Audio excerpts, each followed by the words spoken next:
Au Nigeria, la Commission électorale nationale indépendante a annoncé que les prochaines élections présidentielles et législatives se tiendront le 20 février 2027. Les campagnes électorales se dérouleront du 23 septembre 2026 au 18 février 2027. Les primaires des partis sont prévues entre le 22 mai et le 20 juin 2026, tandis que les élections des gouverneurs et des assemblées des États auront lieu le 6 mars 2027.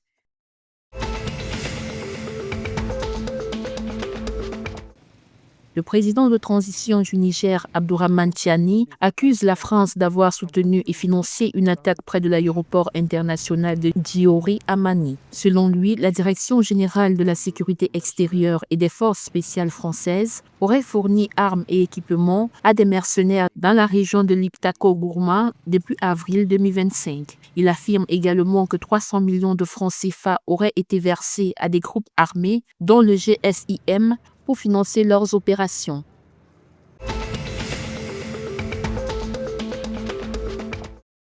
Le Ghana a consolidé en 2025 son rang de premier producteur d'or en Afrique avec une production record de 6 millions d'onces, soit environ 170 tonnes contre 140,6 tonnes en 2024, selon les chiffres provisoires de la Chambre des mines. Cette performance historique repose sur la forte progression de l'exploitation minière artisanale et à petite échelle qui a généré 3,1 millions d'onces, dépassant pour la première fois les mines industrielles. Ces dernières ont maintenu une production stable de 2,9 millions d'onces, comparable à celle de l'année précédente.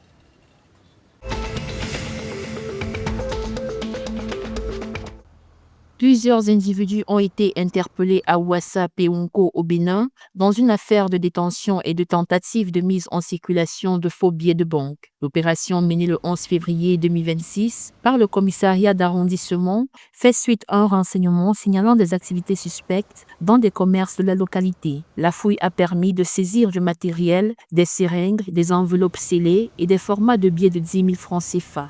Une enquête est en cours pour situer les responsabilités.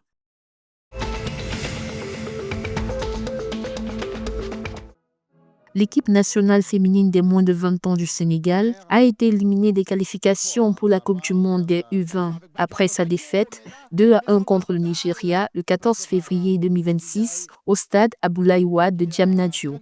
Battus à l'aller et au retour, les Lioncelles ne participeront pas à la compétition prévue du 5 au 27 septembre 2026 en Pologne. La Coupe du monde U20 réunira 24 équipes, dont 4 issues de la zone CAF.